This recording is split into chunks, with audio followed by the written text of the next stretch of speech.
Alô, varandeiros, para você ligadinho aqui no Varanda Futebol Debate, um grande abraço para vocês. Voltei com o pós-jogo de Santos 1, Goiás 3. O Santos perde em Goiânia e deixa escapar a oportunidade de assumir a liderança do campeonato. Mais uma partida ruim do time comandado por Fábio Carille e Gabriel Brazão. Falhou nos 3 gols e foi o responsável direto pela derrota do Peixe em Goiânia. Tudo sobre o Peixe, sobre a derrota do Santos, aqui neste vídeo. Deixa o like, compartilha, se inscreva, vem para a varanda mais famosa do Brasil. Meus amigos varandeiros, Goiás 3, Santos 1, pela 30ª rodada do Campeonato Brasileiro da Série B. O Santos deixou escapar a possibilidade de assumir a liderança do campeonato. Mais um jogo ruim do time comandado por Fábio Carille. O Santos não conseguiu segurar o Goiás nos 15 primeiros minutos e o Goiás acabou aproveitando as falhas do goleiro Gabriel Brazão e abrindo 2-0 rapidamente no placar. Primeiro gol foi marcado pelo atacante Rildo. Um chute de fora da área, o goleiro Gabriel Brazão defendeu de forma muito estranha, como se fosse uma manchete, soltando a bola nos pés do atacante Rildo, que bateu cruzado no canto direito do goleiro Brazão. Portanto, uma falha do Gabriel Brazão dando um rebote ali, né? E defendendo de forma muito estranha o chute de fora da área. O segundo gol, também um chute de fora da área do Rildo. O Gabriel Brazão caiu de forma estranha, estabanada. É claro que era um chute até com uma complexidade um pouco maior, mas também houve uma falha clara do Gabriel Brazão, que, além de estar muito adiantado, caiu de forma estranha para defender esta bola. O chute acabou entrando, portanto, o segundo gol do Goiás também foi marcado por Rildo. 2 chutes, 2 falhas do Gabriel Brazão.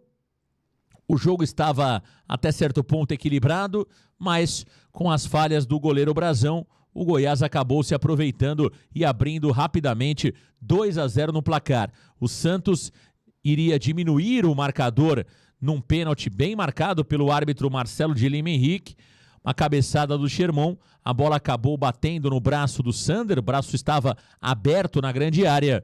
O VAR chamou o árbitro, que confirmou a penalidade. O Juliano bateu alto no ângulo direito do goleiro Tadeu. Bem batido o pênalti, o Santos diminuía o marcador, estava 2-1. Foi assim que o jogo foi para o intervalo. O treinador Fábio Carille faz 2 mudanças, tira o Sherman, que estava muito mal no jogo.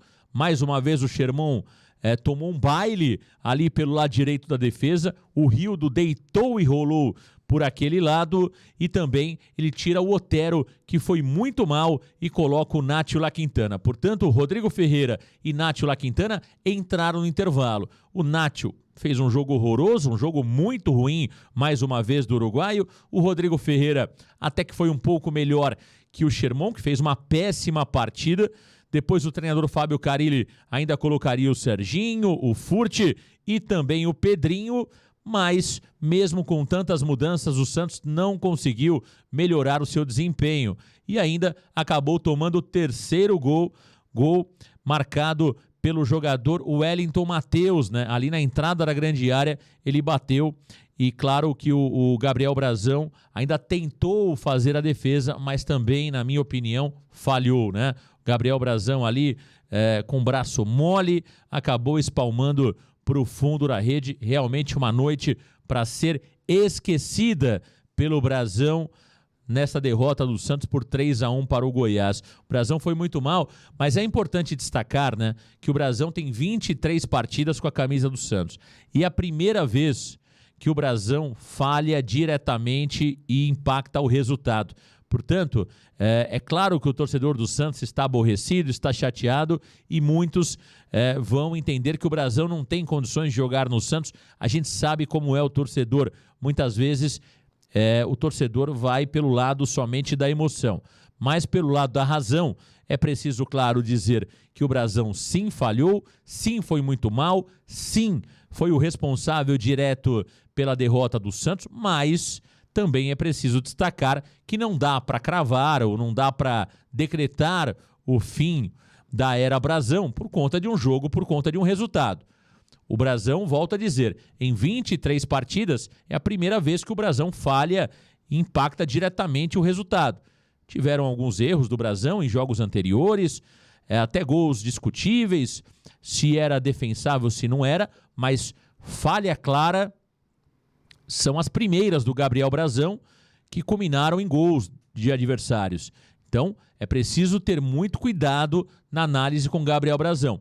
É claro que ele precisa evoluir, é um goleiro muito novo ainda, mas não dá pra gente querer tirar o Gabriel Brasão do gol do Santos e muito menos, né? Pedir a volta do João Paulo que todo mundo já conhece. Aliás, falhas por falhas, o João Paulo já falhou muito mais vezes, né? Inclusive, sendo responsável direto pelas derrotas no final do Campeonato Brasileiro do ano passado, que rebaixaram o Santos Futebol Clube. Então, vamos com muita calma, é preciso ter responsabilidade nas críticas quanto ao Brasão. Volto a dizer, falhou, foi responsável direto pela derrota do Santos hoje. Agora, dito isso, sobre Gabriel Brasão, o Santos, mais uma vez, foi uma vergonha, né?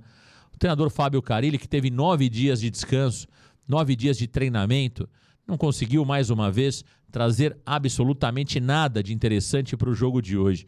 O elenco do Santos, que não consegue criar jogadas por dentro, somente chutão para frente. O Wendel Silva sofreu demais para dominar bolas e foi muito mal no jogo o Wendel Silva, e também paga o preço de um esquema tático muito ruim do treinador Fábio Carille. O Santos não tem criação pelo meio, não tem criação por dentro. Os nossos 2 laterais chegam à linha de fundo e não acertam nenhum cruzamento. Então o Santos sem repertório. É o mesmo Santos que venceu o Operário, que venceu até as últimas rodadas, conseguiu vitórias magras. É o mesmo Santos de tempos atrás, né? É um Santos que não evolui. Muito por conta do seu treinador, que no final do jogo também deu uma entrevista pífia, né? A entrevista do Carille é a cara desse Santos Futebol Clube. Aliás, o Carille é a cara desse Santos. O Carille e o presidente Marcelo Teixeira. Por que o presidente Marcelo Teixeira também faz parte de toda essa vergonha que estamos vendo? Porque ele é omisso, né?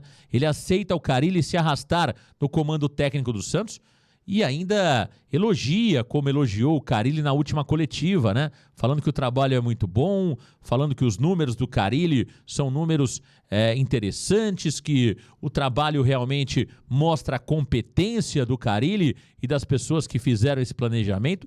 E, na verdade, o torcedor do Santos está de saco cheio de ver o futebol desse time, né? Ficamos 9 dias sem ver o Santos jogar e, olha, a impressão que dá é que o torcedor quer que o Santos fique mais 9 meses sem jogar para não passar nervoso com esse futebol horroroso, medíocre do Santos. Olha, no jogo de hoje se salvaram, na minha opinião, pouquíssimos jogadores. Talvez o Juliano, o João Schmidt e o Gil. E olhe lá, sendo muito bondoso, sendo muito bonzinho, né? Então, a grande verdade é que não existe esperança, expectativa nenhuma para a partida contra o Mirassol no próximo sábado. A verdade é que o torcedor do Santos sabe que no próximo sábado terá um novo sofrimento. Uma vergonha as contratações desta janela. O Nátila Quintana entrou mais uma vez, foi muito mal, muito mal. O Biliarce e o Sufa sequer foram relacionados e agora devem ter ainda mais dificuldades para serem relacionados, porque se o Carille não colocava esses 2 jogadores na boa quando o Santos estava ali vencendo, imaginem agora que o Santos vai precisar fazer os 3 pontos contra o Mirassol. Eu acho que o Santos ainda está numa situação confortável na classificação, visando, claro, o acesso, mas teremos muito sofrimento, principalmente no quesito técnico e tático e também físico, vendo o Santos jogar as 8 partidas faltantes da Série B do futebol brasileiro. O Santos literalmente se arrasta na Série B e o torcedor do Santos não vê a hora de acabar esse sofrimento. Marcelo Teixeira é muito culpado, é muito responsável por este momento do Santos. Ele fecha o olho para a realidade, ele se omite no futebol e olha, o torcedor do Santos não aguenta mais ver esse Santos versão 2024, esse Santos modo Fábio Carille. Que acabe logo esse tormento, que acabe logo esse sofrimento da Série B, que o Santos volte à Série A do futebol brasileiro e que os nossos dirigentes tenham coragem, tomem as atitudes que de fato deveriam ter tomado na temporada e não fizeram, né? O Santos precisa passar por uma grande reestruturação. E volto a dizer, independente do resultado de hoje, vitória, empate ou derrota, eu não mudaria a minha opinião. Tem muita coisa errada no Santos Futebol Clube e o resultado de hoje só confirma aquilo que estamos dizendo há algum tempo aqui no Varanda Futebol Debate. Continuar com Carille é fazer o torcedor do Santos sofrer por mais tempo. O Carille vai continuar e o sofrimento vai permanecer pelo menos até 26 de novembro de 2024, data da última rodada do campeonato da Série B. E olha, o Santos perdeu o João Schmidt para a próxima partida, ele que levou o terceiro cartão amarelo. Lembrando que Tomás Rincon também está fora, serve a seleção venezuelana, portanto Sandri deve ser novidade no próximo jogo. Uma outra alternativa seria o Alisson jogar de meio-campista como primeiro volante. Portanto, tá aí, o Santos terá um desfalque importante, João Schmidt fora da partida decisiva e importantíssima contra o Mirassol no próximo sábado. O Sport venceu o Ceará por 2-1 e encostou no Santos Futebol Clube na classificação geral do campeonato.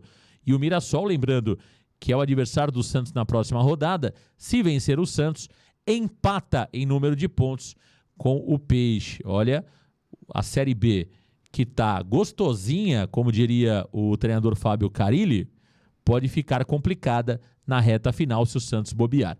É isso, meus amigos. Um grande abraço. Valeu, galera. Tchau!